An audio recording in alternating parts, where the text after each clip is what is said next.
they happy to go to children's church, or are they going to be happy to get a snack? Probably both.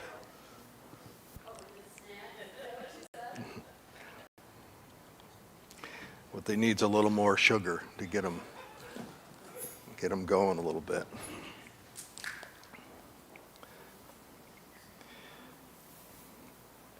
I'm excited to talk about this passage.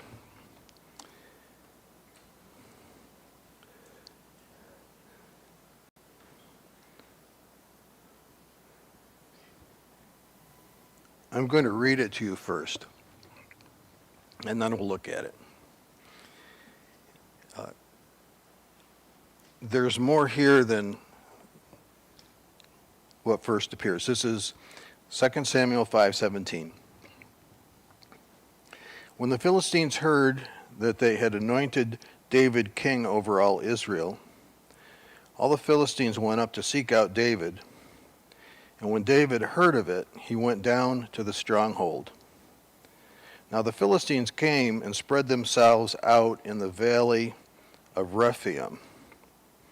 And David inquired of the Lord, saying, Shall I go up against the Philistines? Will you give them into my hand? And the Lord said to David, Go up, for I will certainly give the Philistines into your hand. So David came to Baal Perazim and defeated them there. And he said, The Lord has broken through my enemies before me like the breaking through of waters. Therefore he named the place Baal Perazim. They abandoned their idols there, so David and his men carried them away. Now the Philistines came up once again and spread themselves out in the valley of Rephaim. And when David inquired of the Lord, he said, You shall not go directly up. Circle around behind and come at them in front of the balsam trees. It shall be when you hear the sound of marching on the tops of the balsam trees that you shall act promptly, for the Lord will have gone out before you to strike the army of the Philistines. Then David did so, just as the Lord commanded him, and struck down the Philistines from Geba to Gezer.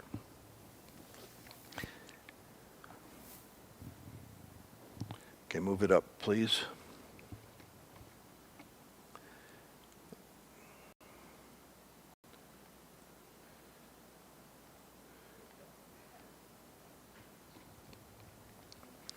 I've entitled it Seeking Direction. Do you remember the Subterranean Homesick Blues, Bob Dylan?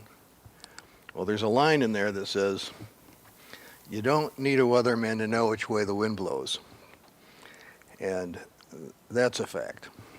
And so I want to talk about seeking direction, but I also want to show you some hidden meaning in this passage that you don't really get reading it in the English language.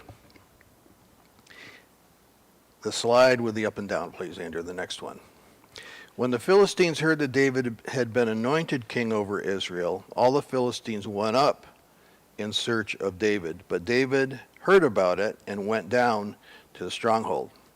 Now, in order to understand this passage, you have to understand that in the United States and probably in Europe as well, if we say, I'm going up to Rochester, I'm going down to Naples. That's not how it works in the scriptures. It has to do with elevation.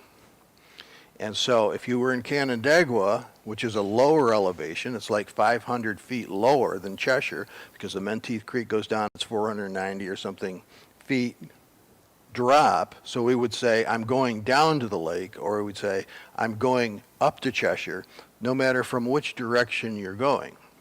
And that's how it is in the scriptures. It says there, I'm going up to Jerusalem, I'm going down from Jerusalem. All the passages where the people come with Jesus through Jericho on Palm Sunday, they're going up to Jerusalem. They're singing the songs of ascent because they're going up. And so it says, when the Philistines heard that David had been anointed king, they went up in search of David. Did they want to congratulate him? No, they wanted to fight with him because previously they've been fighting with Saul and with Saul's son, and They understand now David, even though he had been in their country and even though he had been submitted to their kings previously, they now understand that he has taken the stronghold of Zion and that he is a power. The other people of Israel, the other tribes, are now with him. And so they recognize that he's a threat. And so they go up to start a war. Now, there's a parallel passage. Most of the things in 2 Samuel have a parallel passage. It's like Mark and Matthew, the two Gospels, they're pretty close. They give a little bit different details. That's also true with Samuel and Chronicles. The same stories are told from a little bit different perspective in each place. And last week we talked about how David had conquered the stronghold, how the tribes of Israel had come and made him king. And in Chronicles, it tells the same three stories, but it puts the battles first. So the idea that Israel is coming and being with David, that took a period of time. The idea that David went and conquered Zion, conquered Jerusalem, that took a period of time. So this is also taking a period of time. But there comes a point where these Philistines, they actually realize that David is now their number one enemy. Now, let's look at these words. Philistines. Can anybody tell me what Philistines means? I told you one Sunday morning what it means.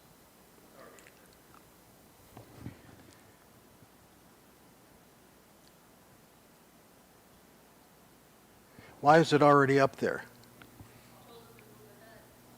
Not to that one I didn't. All right, you've messed me up severely. All right. I'll tell you exactly when to move the slide, okay? So, I wish I could have given you this little quiz. Philistines means immigrants. David means beloved. Anointed means Christ. So it can read this way: when the immigrants heard that the beloved was Christ the King over those who strive against God, which is what Israel means, then all the immigrants went up in search of the beloved, but the beloved heard about it and went down to the stronghold.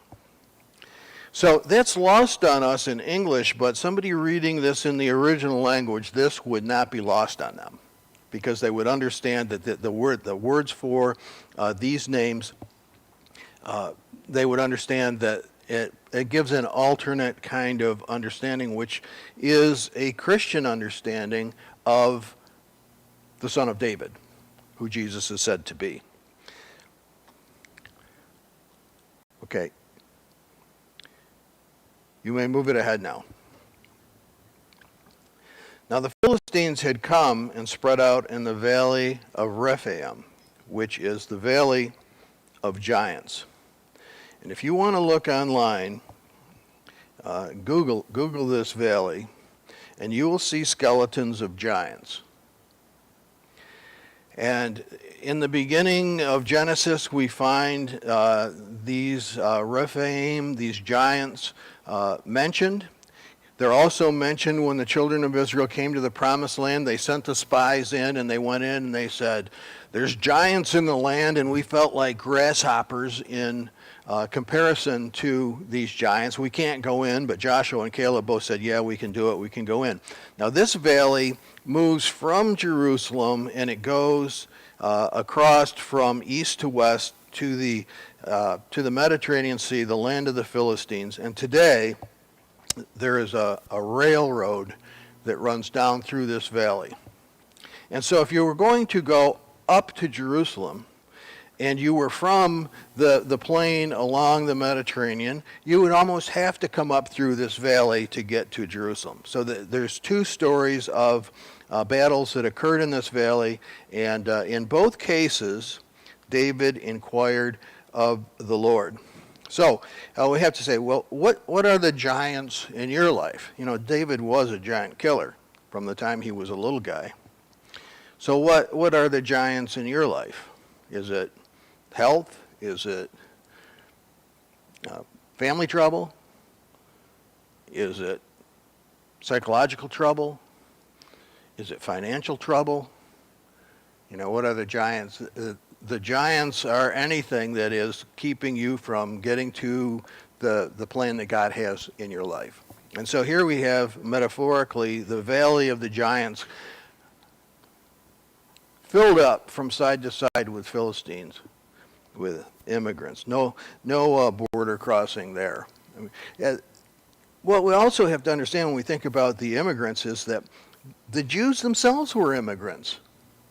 They came in from one side, the Philistines came in on the other side, and when they met in the middle, they all wanted the same land, and so there were constant wars. So, David is God's guy, so he's king, he thinks everything's cool, yet there were a number of people and a number of spirits that trying to keep him from obtaining what God had for him, what his true calling was. Next slide, please. David inquired of the Lord, "Shall I go up?" He's ensconced in the middle of Zion. Nobody's ever been able to take that spot until the time he took it. And one option was just stay there,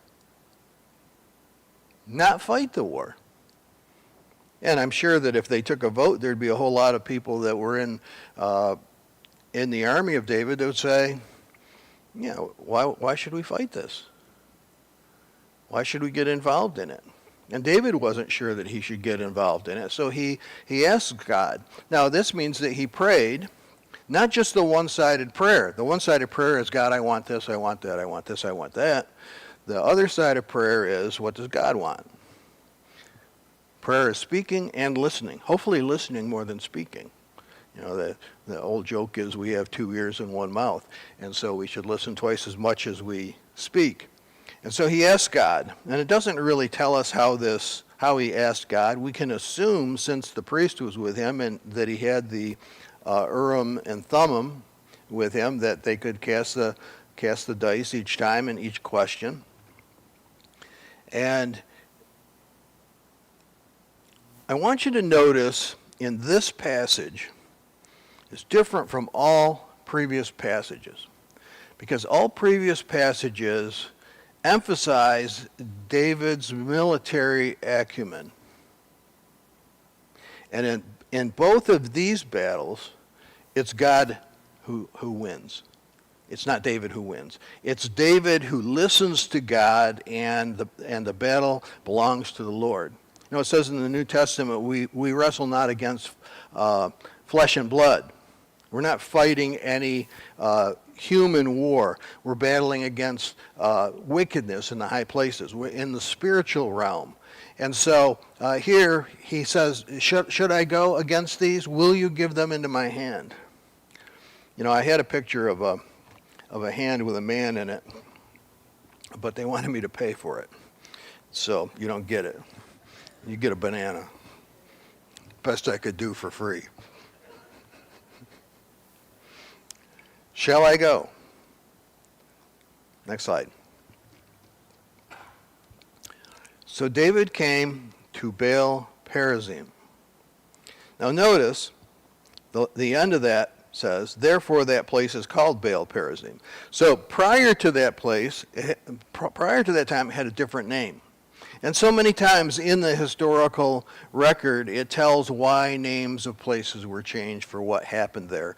And so this place became known as Baal Perazim, which means the Lord of the breakthrough. Do you need a breakthrough? You see, this is, I'm teaching you, but this is like gospel preaching. You need a breakthrough.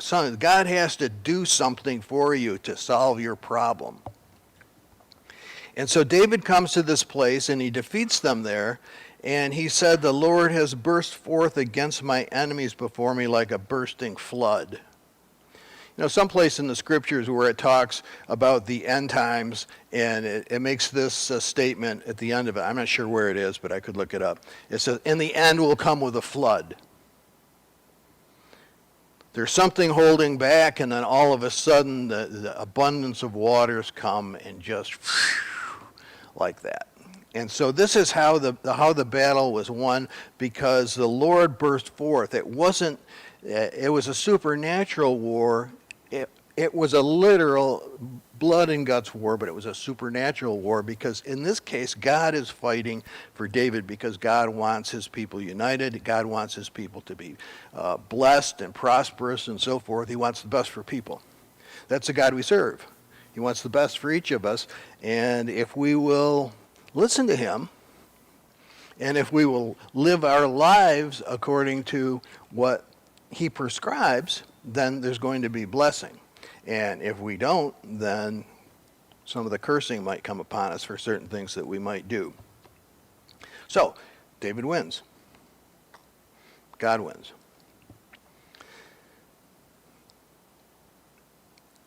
Oh, something's out of order here. Let me page up.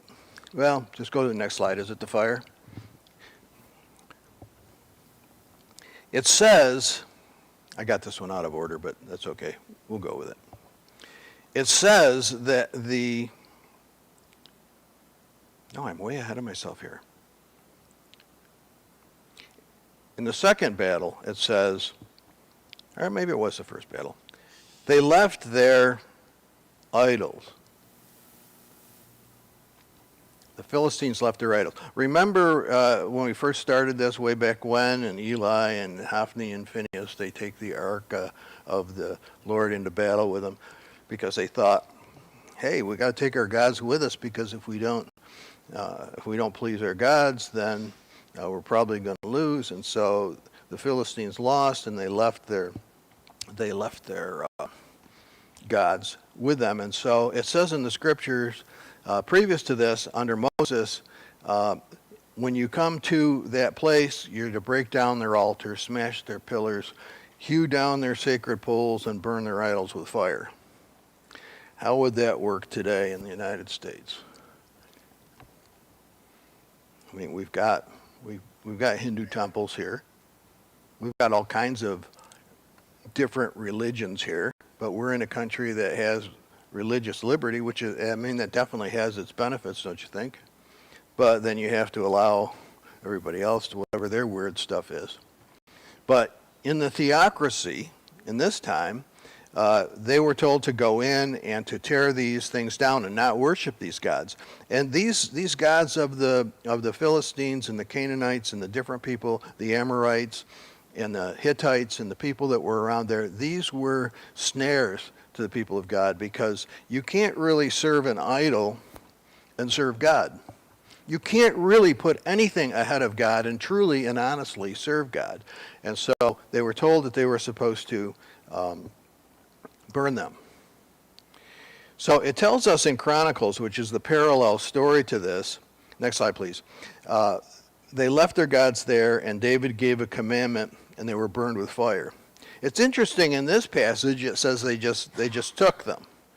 And some of the scholars think that it was just assumed that they would take these things and burn them, but Chronicles is very specific that they didn't take these idols home, they actually destroyed them. Next slide. Once again, the battle, the Philistines came up and were spread out in the valley of the giants. Next one.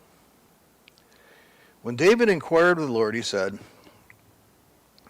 Lord said, you shall not go up, go around. It shows here, in the previous verse it says, and David went down to the citadel. That had to be the cave of Adullam, which we talked about several weeks ago. He went down, so he's on the other side of them. And so David says to God, what should I do? And God says, you shall not go up, go around. So in the first battle, the option was to just do nothing. And he was guided by his prayer and his answer that he hears from God. And so now he has a very specific direction in battle number 2. Sometimes, when things are going bad and there are situations in our lives where people are trying to hold us down or whatever, Sometimes you have to go around. Sometimes you just have to ignore the face-to-face. I mean, why was the Revolutionary War so deadly? Why was the Civil War so deadly? Because they had this old idea that you marched against the line with your musket, and when you got together, everybody pulled their musket up and shot the other side. And that was not really a good battle plan.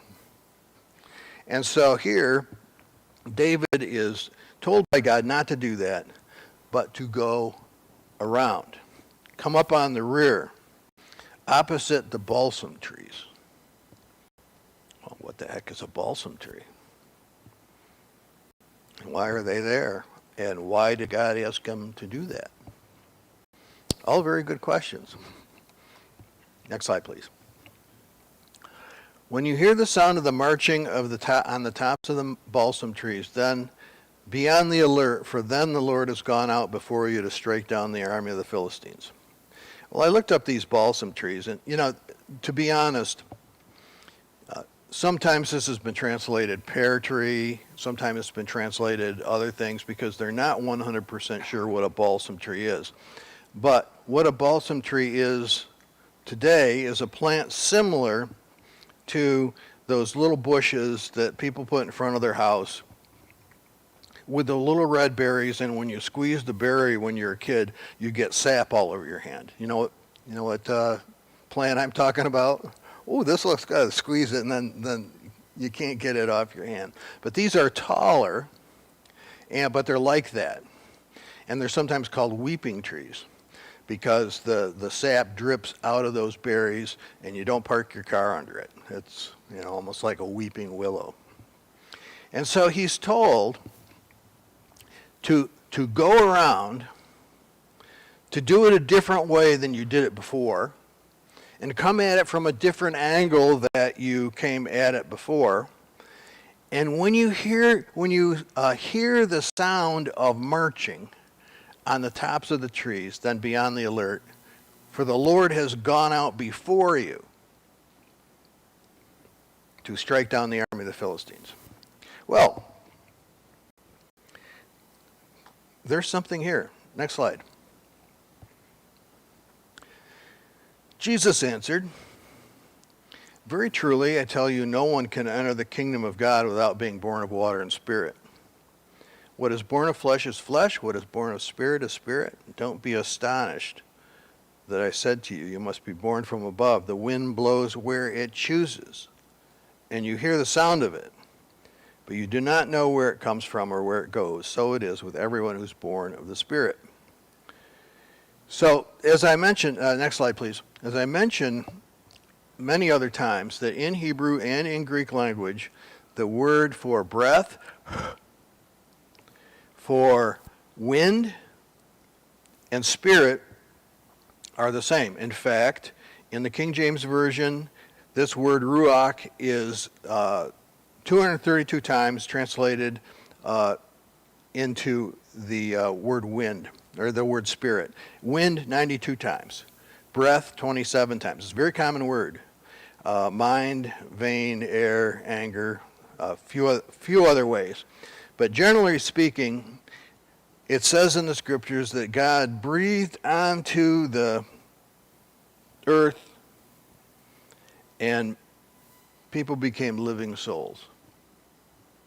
The breath of God is what animates the life of each person that lives.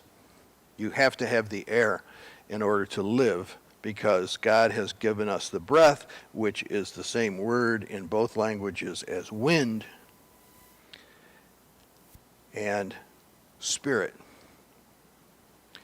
So Nicodemus came to Jesus and said, "I know you're a good teacher, and basically what do I have to do?" And Jesus said, "You have to be born of the Spirit. You have to be born of the Spirit of God, and you have to be born again." And Nicodemus said, "How can a man be born again? And can he go into his mother's womb again? This just doesn't make sense to me." And then Jesus said to him, "The wind blows, the Spirit blows wherever it wills, and you don't know where it came from, and you don't know where it's going. but everybody needs that Spirit. So here we have David praying what to do, and God says, go around, and when you hear the marching on the trees, can you back it up one, please?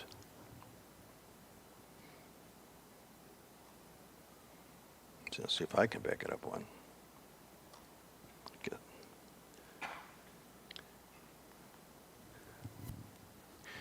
Now, this is not a windstorm on this tree. This is a tree that's lived constantly in wind. This is the way this tree has grown, because this tree is on, I had to cut it off to get the verse in there, but this tree is on a body of water that has a prevailing wind. You know, we have a little bit of a problem. If we want to plant something here, at least this is what I do. I dig the hole and I put the bush in, and I lean it a little bit to the west, because I know that the wind is going to push it to the east, because the prevailing wind is east. But this tree is probably a natural planted tree. God probably planted this. And so throughout its life, it's been pushed to the one side. It's been pushed by a force that cannot be seen. The results of it can be observed, but the force itself cannot be seen.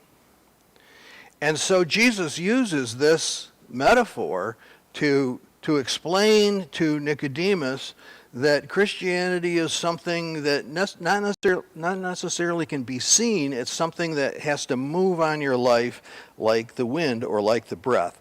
Have the breath of God on you. So could you move it ahead too, please, Tally?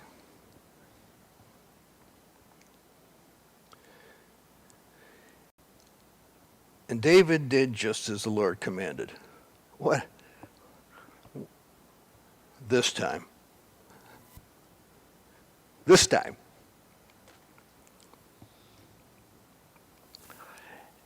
And he struck down the Philistines from Geba all the way to Gezer.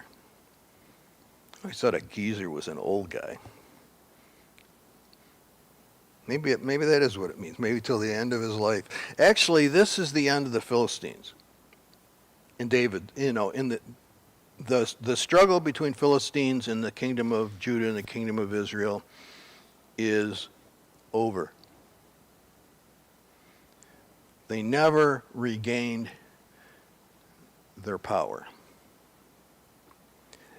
And in this case, as I mentioned before, in both of these battles, between the time that David was anointed king and the time when he took Jerusalem, both of these battles were won supernaturally by the Spirit of God going forth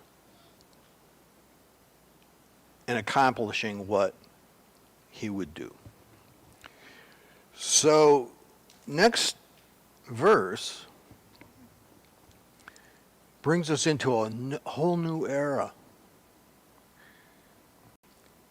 The next verse begins the story of the worship in Jerusalem and the tabernacle and what came about to bring the temple and the consolidation of all of these tribes into one place where they would come 3 times a year, like the Bible said. They would come for the Passover and the Pentecost and the Feast of Tabernacles. And the sacrifices would be reinstituted again. And so, what do you think about this?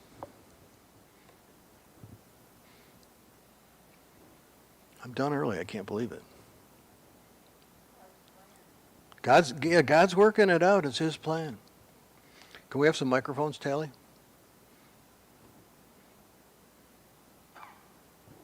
Who else?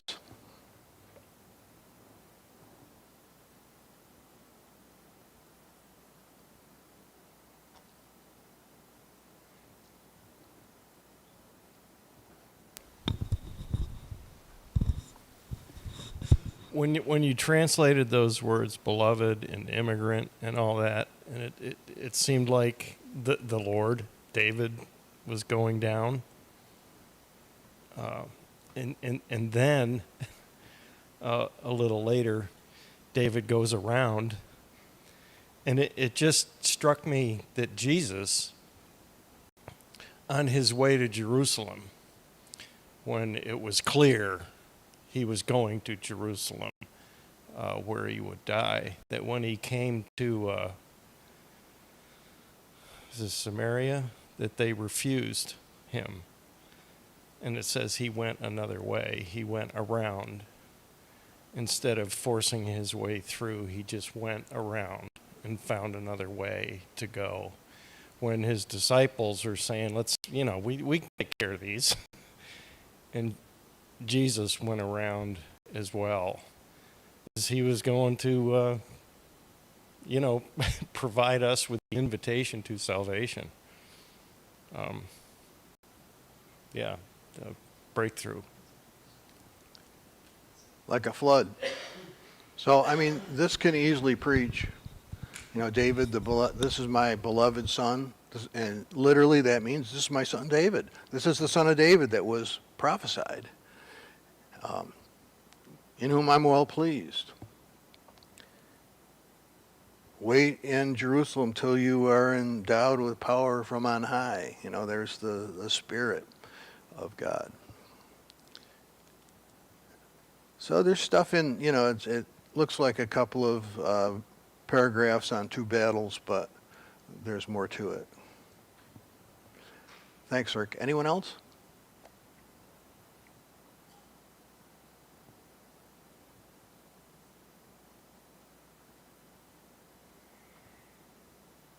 Okay, you can turn the camera off.